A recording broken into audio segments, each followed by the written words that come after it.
Halo semua. Apa kabar untuk hari ini? Semoga harimu selalu menyenangkan ya bro. Selamat datang di channel YouTube saya. Tolong dibantu subscribe, like dan share ya, supaya saya terus semangat bikin kontennya. Wakakakak. Reincarnation of the Strongest Sword God, Chapter 481. Chapter 481 Akselerasi Air Mengalir. Hantu kelima dan hantu keenam segera mendeteksi perubahan tiba-tiba di Si Feng, dan kedua hantu itu segera menjauhkan diri dari target mereka. Sebagai ahli dari domain dewa, persepsi mereka tentang bahaya jauh lebih unggul dari pemain biasa.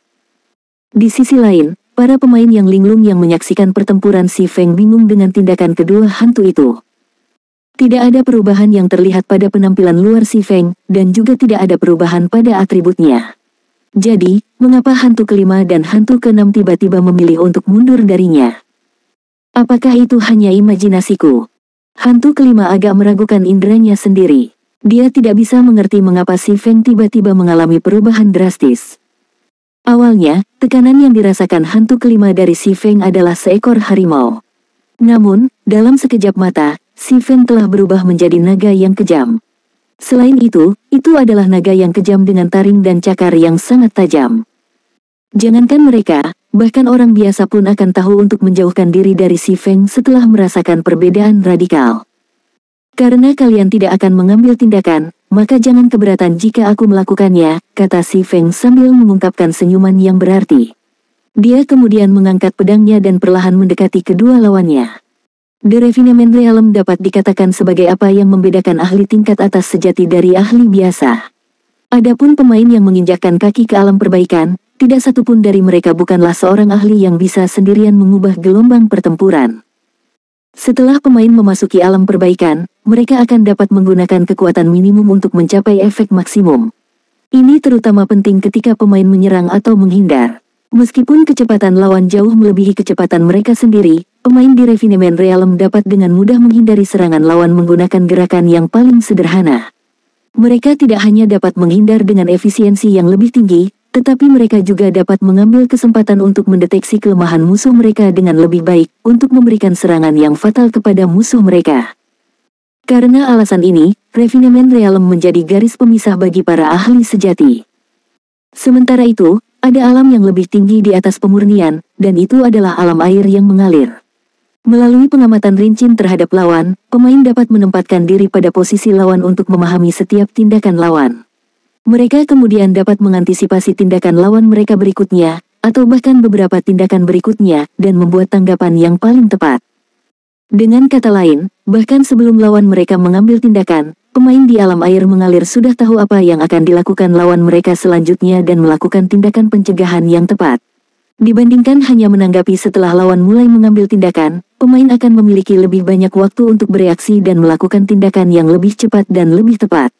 Oleh karena itu, untuk Si Feng, yang telah melihat melalui serangan terkoordinasi dari hantu kelima dan hantu keenam, sangat mudah baginya untuk menghindar dan bereaksi terhadap serangan dua lawannya.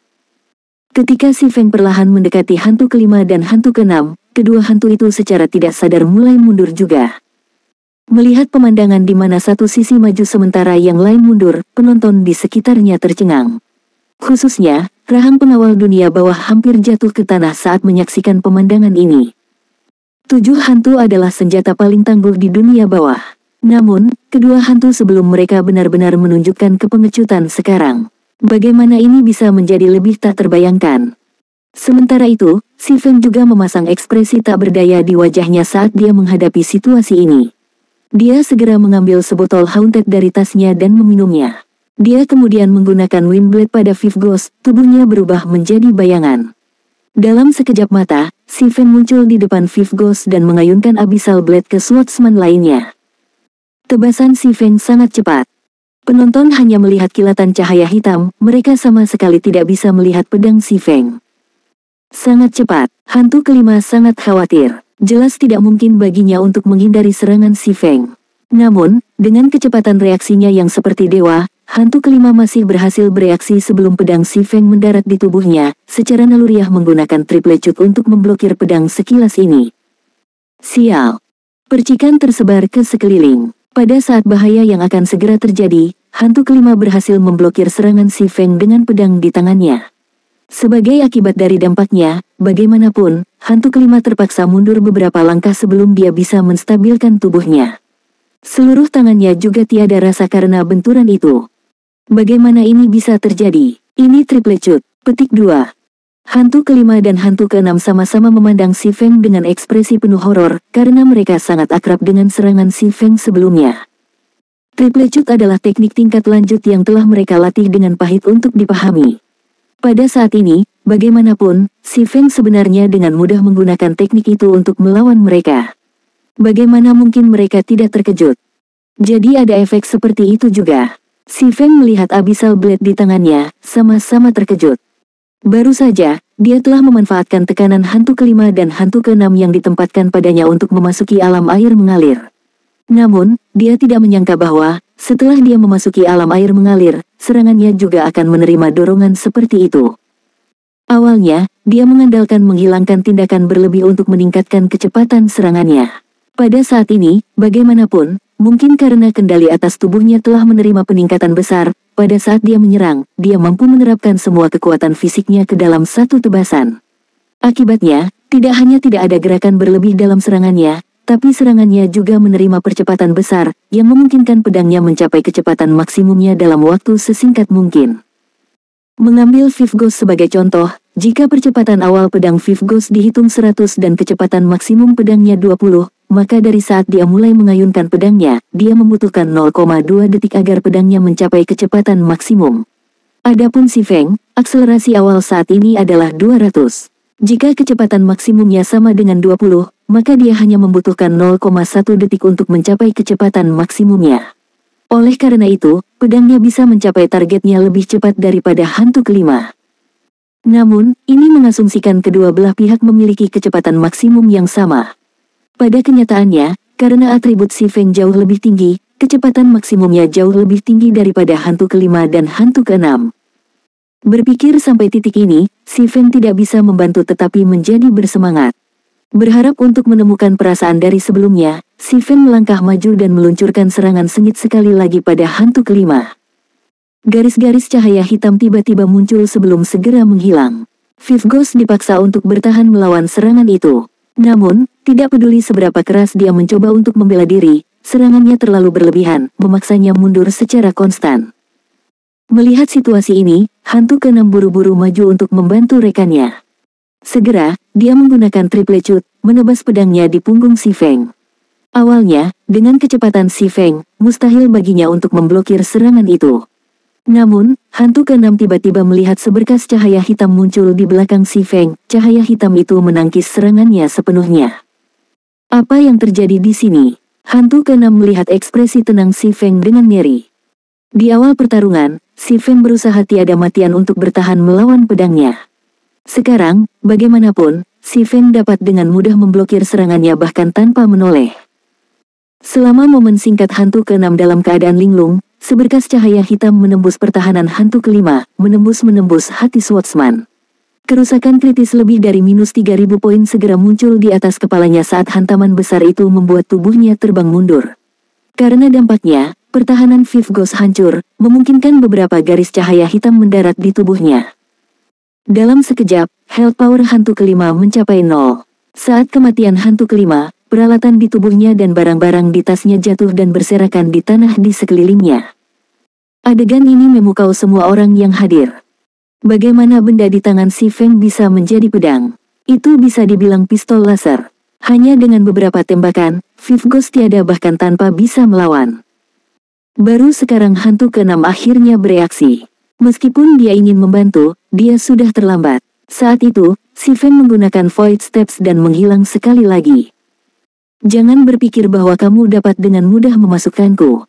Hantu keenam berteriak saat dia menggunakan Whirlwind Slash, menyapu pedang pertempurannya di sekitar dirinya.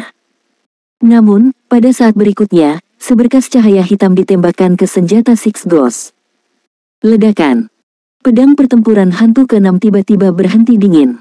Segera setelah itu, seberkas cahaya hitam menembus tubuh hantu keenam, langsung mengakhiri hidup berserker. Sekali lagi, equipment dan item berserakan di tanah. Para anggota pengawal dunia bawah menggigil dan pucat saat melihat tubuh hantu kelima dan hantu keenam tergeletak di tanah. Mereka segera berbalik dan melarikan diri. Sebagai penjaga dunia bawah, mereka tahu betul betapa kuatnya kedua hantu itu. Bekerja sama, mereka berdua bisa dengan mudah memusnahkan 4 atau 5 kelompok penjaga dunia bawah.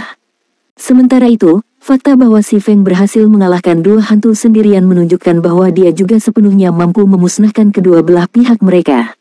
Jika mereka tidak melarikan diri, hanya kematian yang menanti mereka. Ingin kabur, sangat terlambat. Si Feng segera mengubah aura ruang menjadi aura angin, meningkatkan kecepatan gerakannya secara drastis. Dia segera menyusul para pengawal dunia bawah yang kabur, dan seperti angin puyuh yang menyapu awan, dia praktis membegal setiap penjaga dunia bawah hanya dengan satu serangan. Dalam sekejap mata, 10 pengawal dunia bawah yang tersisa berubah menjadi tumpukan boneka. Perlengkapan mereka dan barang-barang di dalam tas mereka berserakan di seluruh tanah di sekitar boneka mereka. Reincarnation of the Strongest Sword God, Chapter 482. Chapter 482 Kekuatan Pria Lajang.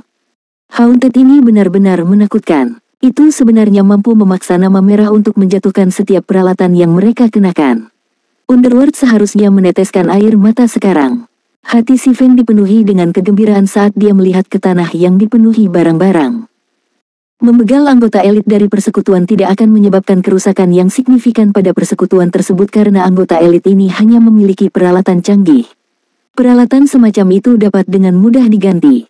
Peralatan para ahli, di sisi lain, berbeda. Setiap ahli tunggal adalah akumulasi dari peralatan tingkat atas persekutuan. Sementara itu, di balik setiap peralatan papan atas ada pengorbanan sejumlah besar pemain. Mampu mencuri peralatan tingkat atas dari persekutuan sama saja dengan mengiris sepotong daging dari persekutuan tersebut. Kelompok penjaga dunia bawah memiliki total 12 anggota. Dari mereka, 10 sebagian besar diarahkan dalam peralatan rahasia perak level 25 yang dicampur dengan beberapa bagian dari peralatan emas halus level 20 dan bahkan peralatan emas gelap. Adapun hantu kelima dan hantu keenam, peralatan mereka hanya sedikit lebih rendah dari anggota inti Zero Wing. Mayoritas peralatan mereka terdiri dari peralatan emas halus level 25, dan bahkan peralatan yang paling inferior adalah peralatan emas gelap level 20. Sekarang, bagaimanapun, kedua belas pemain ini tidak memiliki satu pun peralatan di tubuh mereka, terima kasih kepada Si Feng. Selain itu, kedua belas orang itu juga telah menjatuhkan banyak barang dari tas mereka. Di antara mereka ada banyak ramuan berhantu, serta peralatan berkualitas baik seperti peralatan rahasia perak level 20 dan emas halus yang telah mereka panen dari pemain lain. Membuat perkiraan kasar, Si Feng telah mendapatkan lebih dari 100 emas hanya dari membegal kedua belas pemain ini. Pisahkan peralatan canggih ini di antara kalian. Jangan lupa untuk meninggalkan beberapa untuk teman-temanmu yang sudah meninggal. Si Feng hanya mengumpulkan peralatan tingkat atas dan ramuan berhantu untuk dirinya sendiri, meninggalkan sisanya untuk tim. Dia kemudian menghilang ke dalam hutan lebat untuk mencari pihak penjaga dunia bawah lainnya. Keren abis, apakah orang itu benar-benar pemimpin persekutuan kita? Seorang summoner wanita bertanya saat dia melihat sosok Si Feng yang pergi, tatapannya membawa pesona yang menggoda. Harus, sebelumnya, ketika orang itu menamainya Black Flame, dia tidak menyangkalnya. Apalagi, dia bahkan rela meninggalkan begitu banyak equipment bagus untuk kita. Selain pemimpin persekutuan kami, saya ragu akan ada orang yang akan melakukan hal seperti itu. Pemimpin tim Ranger mengangguk sebagai jawaban, hatinya dipenuhi dengan perasaan senang yang tak terlukiskan. Sungguh luar biasa menjadi anggota Zero Wing, yang lain tidak bisa tidak berseru. Meskipun perang yang sedang berlangsung antara Zero Wing dan Senyum luar biasa, sebagai pemimpin persekutuan, Si Feng sebenarnya telah mengambil inisiatif untuk memasuki lokasi berbahaya sendirian.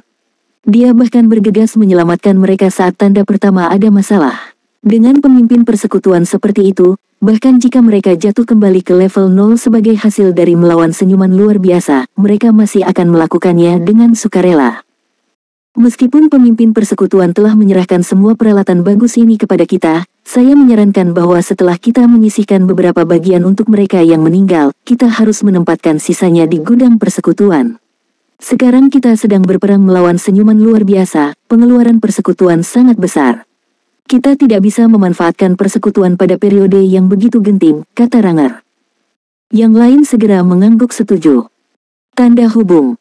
Saat ini, Si Feng sedang mencari peti harta karun di Watch Cemetery sambil menunggu cooldown gerakan luar angkasa berakhir dan berita muncul di saluran guild. Gerakan luar angkasa memiliki cooldown 5 menit. Karena dia tidak ingin membuang waktu selama periode ini, dia mulai berburu harta karun. Si Feng sangat akrab dengan Watch Cemetery. Dia telah mengunjungi tempat ini berkali-kali untuk mencari harta karun di kehidupan sebelumnya. Apalagi, di masa lalu, banyak lokasi peti harta karun telah dipublikasikan di forum resmi. Saat itu, karena peti harta karun yang telah ditemukan tidak akan muncul kembali di lokasi yang sama, tidak ada yang benar-benar peduli untuk merahasiakan lokasi ini. Sebaliknya, mereka secara aktif mempublikasikan dan memamerkan penemuan mereka. Akibatnya, tindakan mereka sekarang akan menguntungkan si Feng. Ada banyak rahasia di domain God. Pada kenyataannya, si Feng baru saja melirik lokasi peti harta karun ini saat itu, dia tidak memberi perhatian khusus pada mereka.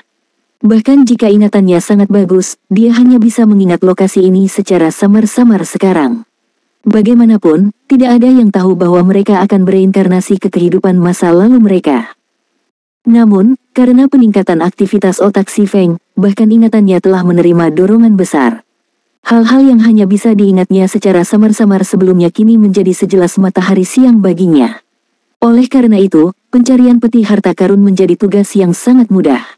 Seolah-olah dia sedang melihat peta harta karun sambil berburu harta karun. Setelah hanya pencarian singkat, si Feng telah menemukan peti harta karun perunggu, memperoleh lebih dari 3 koin perak dan senjata besi misterius level 25 darinya. Jumlah peti harta karun di area ini terlalu sedikit sementara jumlah pemainnya terlalu tinggi. Banyak peti harta karun seharusnya sudah ditemukan oleh orang lain. Sepertinya aku hanya bisa mencoba keberuntunganku di tempat lain, si Feng bergumam sambil mengumpulkan barang-barang di dalam peti harta karun perunggu. Saat ini, senjata misterius besi level 25 masih banyak diminati. Dia kemudian melihat peta sistem. Seingat saya, seharusnya ada banyak peti harta karun berkualitas tinggi yang terletak di bagian dalam pemakaman jaga. Setelah itu, si Feng berlari langsung menuju wilayah dalam pemakaman pengawas. Selama beberapa jam, si Feng mencari harta karun sambil membegal pihak penjaga dunia bawah manapun yang berani muncul. Selama periode ini, si Feng telah membuka lebih dari 30 peti harta karun. Di antara mereka, 14 adalah peti harta karun perunggu, 16 adalah peti harta karun besi misterius, dan 6 adalah peti harta karun perak rahasia. Dia juga telah membegal 11 kelompok penjaga dunia bawah. Secara keseluruhan, dia mendapatkan panen yang menakutkan. Meskipun pihak penjaga dunia bawah tidak memiliki ahli seperti hantu kelima dan hantu keenam, mereka masih menyumbangkan banyak peralatan tingkat atas untuk panen si Feng. Lagi pula, pengawal dunia bawah ini biasanya membegal banyak pemain, jadi mereka telah mengumpulkan cukup banyak barang bagus, baik di tubuh maupun di tas. Sekarang, bagaimanapun, semua barang ini adalah milik si Feng. Dengan kata lain, pengawal dunia bawah ini baru saja melakukan kerja gratis untuk si Feng. Hanya jumlah peralatan tingkat atas yang diperoleh si Feng melebihi 100 buah, belum lagi peralatan canggih. Panen si Feng langsung menutupi sebagian besar kerugian yang diderita Zero Wing sebelumnya. Tanda hubung. Di dalam kediaman persekutuan senyuman luar biasa. Hantu kelima dan hantu keenam tiada. Bagaimana ini mungkin? Mata Feng Xuanyang membelalak kaget saat membaca laporan yang baru saja dia terima. Dia sama sekali tidak bisa menerima masalah ini sebagai nyata. Hantu kelima dan hantu keenam adalah senjata paling tangguh di dunia bawah. Sekarang, mereka tidak hanya kehilangan semua peralatan mereka, tetapi mereka bahkan tidak bisa masuk kembali ke dalam game sekarang. Bagaimana dia bisa melaporkan kejadian ini ke atasan? Black Flame ini terlalu ganas. Duduk di samping, Yulan, yang mengenakan satu set jubah ungu memikat yang menempatkan sosok indahnya di layar penuh, mengerutkan alisnya dengan erat, ekspresi suram saat ini di wajahnya. Berlawanan dengan ekspektasi, Yulan tidak terlalu mengkhawatirkan berita ini. Dibandingkan dengan kematian hantu kelima dan hantu keenam, dia lebih mengkhawatirkan jumlah kematian di pihak penjaga dunia bawah. Saat ini, statistik menunjukkan bahwa lebih dari 80 pengawal dunia bawah telah tiada. Sampai saat ini, Underworld telah mengirim lebih dari 200 pengawal dunia bawah ke senyuman luar biasa, dan hampir setengahnya telah meninggal. Praktis semua kelompok penjaga dunia bawah yang ditempatkan di pemakaman pengawas sudah tiada sekarang. Kerugian ini sudah melampaui batas yang bisa mereka tanggung. Bahkan jika mereka mengosongkan seluruh gudang persekutuan Smile yang luar biasa, mereka tidak akan bisa mengganti kerugian di peralatan tingkat atas dan lanjutan. Selain itu, ada juga penurunan level, serta fakta bahwa semua yang dibegal oleh Si Feng tidak dapat masuk kembali ke domain dewa untuk jangka waktu yang lama. Bagaimana dia bisa melakukan hal seperti itu? Yulan bergumam bingung. Kelompok penjaga dunia bawah jelas tersebar berjauhan satu sama lain, membuatnya sangat sulit untuk menangkap mereka semua. Namun, Si Feng hanya menggunakan beberapa jam untuk memusnahkan hampir setiap kelompok penjaga dunia bawah di dalam pemakaman jaga. Tanda hubung. Sementara Feng Xuanyang dan Yulan merasa tertekan, informasi tentang prestasi Si Feng menyebar seperti api ke seluruh kota Sungai Putih. Pemain yang menerima berita ini sangat kagum. 1 pukulan per orang. Si Feng benar-benar berhasil menekan persekutuan yang kuat sendirian, membantai senyum yang luar biasa ke titik di mana ia tidak punya pilihan selain menarik semua anggotanya dari tanah berharga yang dikenal sebagai pemakaman pengawas. Ini terlalu menakutkan. Untuk sementara waktu, Zero Wing sekali lagi menjadi topik pembicaraan di seluruh kota Sungai Putih.